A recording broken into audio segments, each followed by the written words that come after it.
História dos meus mais antigos antepassados de quem muito me orgulho descender. O cálice de São Geraldo. Dom Mendo Gonçalves, meu 31º avô, 12 vezes meu avô, conde, dux, soberano de Portugal, tetravô de Dom Afonso Henriques, primeiro rei de Portugal. Dom Mendo Gonçalves, conde, dux, soberano de Portugal, nasceu em 945 e morreu em 1º de outubro de 1008, era filho de Dom Gonçalo Mendes, conde soberano de Portugal e de Dona Eldoara Paz, neto paterno de Hermenegildo Gonçalves, conde de Portugal e de Madonna Dias, e neto materno de Dom Pai Gonçalves, conde de Deza e de Dona Hermesinda Guterres de Coimbra. Dom Mendo Gonçalves foi, segundo Oliveira Marques, conde, Comes, igualmente chamado duque, dux, de Portugal, sucessor de Dom Gonçalo Mendes. No parecer do professor Dr. Luís de Melo Vaz de Sampaio, Dom Mendo faleceu num ataque viking à Galiza. Para o historiador José Matoso, citado por Oliveira Marques, Dom Mendo Gonçalves foi assassinado por infrações, rivais dos condes ou duques portucalenses, surgidos aos fins do século IX e desprovidos de títulos nobiliárquicos. Dom Mendo Gonçalves teria ainda se responsabilizado pela educação do filho de Bermudo II de Leão, Afonso V, o nobre de Leão, que em sua minoridade teve Dom Mendo por regente da coroa. Dom Mendo Gonçalves era filho de Dom Gonçalo Mendes, conde de Portugal, e de Dona Eldoara Paz, cujos avós, por parte de mãe, foram Dom Paio Gonçalves, conde de Deza, e Dona Hermesinda Guterres de Coimbra, avô materno que teve por pais o conde Dom Guterres Mendes de Dona Eldoara Eris de Lulo. Biografia. Dom Mendo Gonçalves aparece pela primeira vez na documentação medieval em 981 confirmando umas doações ao mosteiro de Lourvão, e a primeira vez com o título de conde em 999. Governou vários territórios, incluindo o Bracarense e a região de Maia em Portugal que seu pai, o conde Dom Gonçalo Mendes tinha governado anteriormente. Presente assiduamente na corte de Bermudo II de Leão, confirma alguns dos principais atos jurídicos do monarca, como a doação do rei a Sabarico, bispo de Leão, em 991. Dom Mendo Gonçalves teria ainda se responsabilizado pela educação do filho de Bermudo II de Leão, Afonso, o futuro rei Afonso V, de 999 até sua morte, seu genro, e foi um dos regentes durante a minoridade do infante. Os estados do conde foram atacados em 1002 por Abd al-Malik, filho do Almansor, mas um ano depois, em 1003, fez a paz entre Leão e do jovem emir. Família e descendência. Dom Mendo Gonçalves desposou Tuta Dona Muniz de Coimbra, Dona Toda, minha 31ª avó, 12 vezes minha avó, filha de Munil Forjás e de Dona Elvira Paz Daza. Dom Mendo Gonçalves e Dona Toda, de seu nome, Tuta Dona Muniz de Coimbra, foram os encomendadores que possuíram o célebre cálice de São Geraldo, peça rara de orivesaria do século XI que se encontra no Museu da Sé de Braga. Segundo o professor Dr. Luís de Melo Vaz de Sampaio, Dom Mendo teria tido por filhos Dona Elvira Mendes, condessa soberana, herdeira do condado portucalense e rainha consorte de Leão, casada em 1014 com Afonso V, rei de Leão e Castela, meus 30 avós, 12 vezes meus avós, 994, 1028, e de Rodrigo Mendes, meu 30º avô, 6 vezes meu avô, ancestral materna de Dom Bermudo Pérez de Trava, conde de Trastâmara casado com Dona Urraca Henriques, irmã de Dom Afonso Henriques, meus 27º avós. 5 vezes meus avós. O cálice de São Geraldo. Inen, Omi, Nde, Omi, Nimnendus Gundisalvi et tuda de, Emaniassum, inscrição existente no cálice de São Geraldo. Descrição. Prata dourada, cinzelada e estampada. Datável de entre 1004 a 1008. Inscrição. Inen, Omi, Nde, Omi, Nimnendus Gundisalvi et tuda de, Emaniassum. Elaborado, Oficina Moçárabe. Localização atual, Museu da Arquidiocese de Braga, Portugal. Peça única das oficinas de orivesaria anteriores ao românico, Oficina Moçárabe, apresenta decoração típica de aculturação árabe cristã.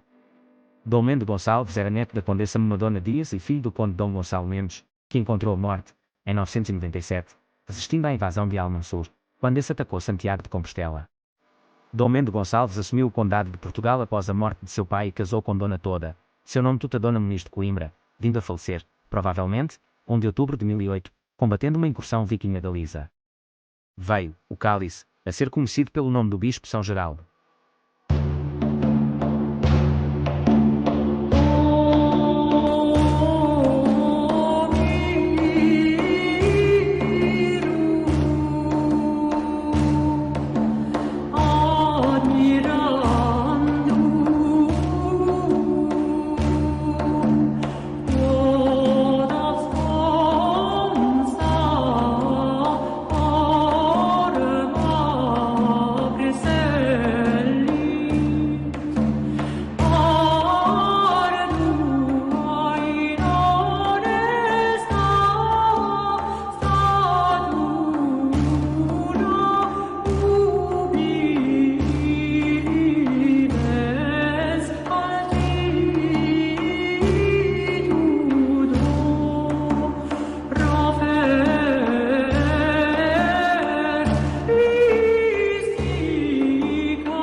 que esta peça tem de tão excepcional? É a mais antiga peça de ourivesaria destinada ao culto executada em solo português, porque ainda não temos Portugal, estamos a 170 anos da formação de Portugal como nós o entendemos.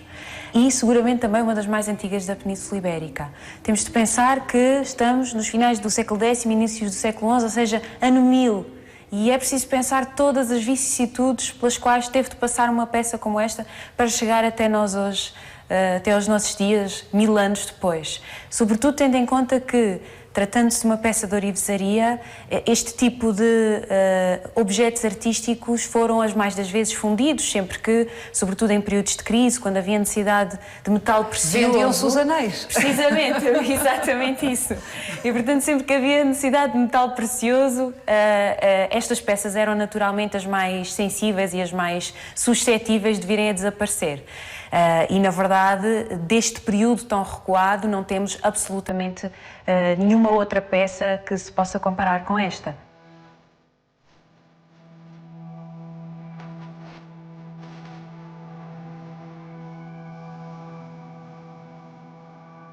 Os mais antigos cálices conservados em Portugal, como o cálice de Dom Gueda Mendes, que se encontra no Museu Nacional Machado de Castro, ou o cálice de Dona Dulce, que está no Museu Nacional de Arte Antiga, datam já da segunda metade do século XII, ou seja, peças produzidas 150 a 200 anos depois desta. Quando se fala século X, século XI, é uma bruma, não é?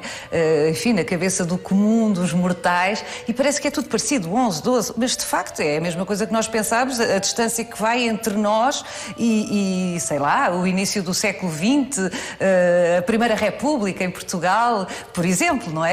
A distância é essa. Quando este cálice é produzido, os árabes estão na Península Ibérica, dominam a Península Ibérica há 300 anos. Não que dominem todas as partes da Península Ibérica, mas grande parte da Península Ibérica há cerca de 300 anos. Verdade. Desde 711 que os exércitos muçulmanos chegam à Península Ibérica e tomam conta de grande parte do território peninsular. Os cristãos que não se submetem, porque alguns ficam nos territórios dominados por muçulmanos, mas os que não se submetem ficam relegados às áreas, às regiões montanhosas do norte peninsular, em pequenos focos de resistência, e são esses pequenos focos de resistência que, a partir da segunda metade do século VIII, dão origem ao Reino das Astúrias, que no fundo é o ponto de partida para o que virá a ser a reconquista, como nós a conhecemos, que não é mais do que a conquista por parte dos cristãos, novamente de territórios, entretanto, dominados pelos árabes. Essa presença fortíssima dos árabes na península tem reflexos a vários níveis, desde logo ao nível da identidade cultural da Península Ibérica, mesmo entre os cristãos. Aliás, esta assimilação de elementos que são próprios da cultura, inclusive é da língua árabe, por parte dos cristãos, é uma realidade e muito facilitada por uma comunidade particular, que são os moçárabes, que não são árabes, pelo contrário, são cristãos que vivem entre os árabes, que se mantêm nos territórios dominados pelos muçulmanos e que continuam a defender a praticar a sua fé e a defender a sua cultura. Apesar desse sentido de resistência, que no fundo é uma marca identitária dessa comunidade, a aculturação é inevitável, não é? E estas trocas culturais inevitáveis e muito visíveis ao nível das artes, como é o caso deste cálice.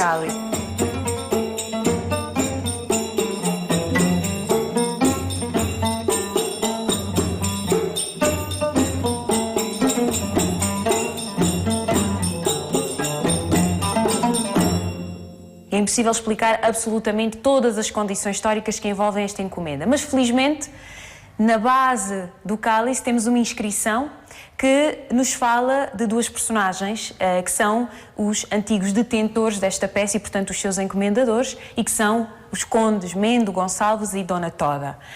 Dona Toda é um nome fantástico. É fantástico. Como outros nomes deste período que se perderam completamente e que são bastante curiosos. Mendo e Toda são dois exemplos muito claros disso. Este Mendo Gonçalves é conde de Portucale.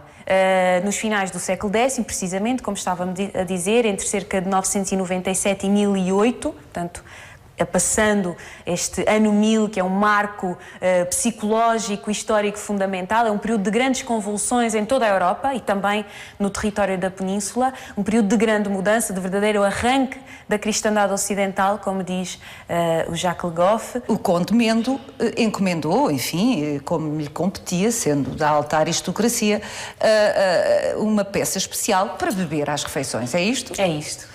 Então como é que se passa a chamar de São Geraldo?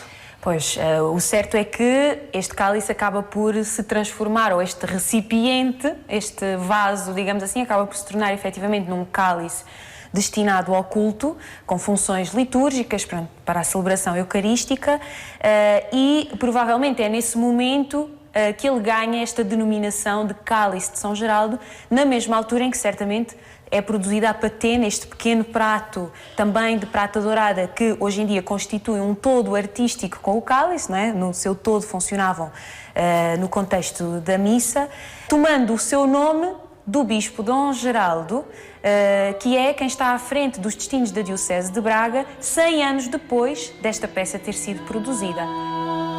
100 anos depois de Dom Mendo Gonçalves, conde de Portucale, ter encomendado este cálice, a paisagem geopolítica da Península Ibérica já era outra. Em 1071, o Condado de Portucale é absorvido pelo Reino da Galiza. 25 anos depois, em 1096, Afonso VI de Leão e Castela retira de novo à Galiza o antigo território de Portucale, acrescenta-lhe o antigo Condado de Coimbra e dá-o a governar a Dom Henrique, sobrinho da rainha, sua mulher. Dom Henrique era francês, filho segundo dos duques de Borgonha. Nobre guerreiro sem acesso à herança do pai, via assim o seu estatuto fortalecido pelo cargo governativo que lhe era entregue. Dom Henrique serviu lealmente Afonso VI à frente do novo condado portucalense, sem deixar de reforçar a identidade do condado no seio da península. Foi o seu filho, Dom Afonso Henriques, quem se bateu pela efetiva independência de Portugal. Por via da linhagem materna, o encomendador do nosso cálice, Dom Mendo Gonçalves, é tetravô de Dom Afonso Henriques, o primeiro rei de Portugal.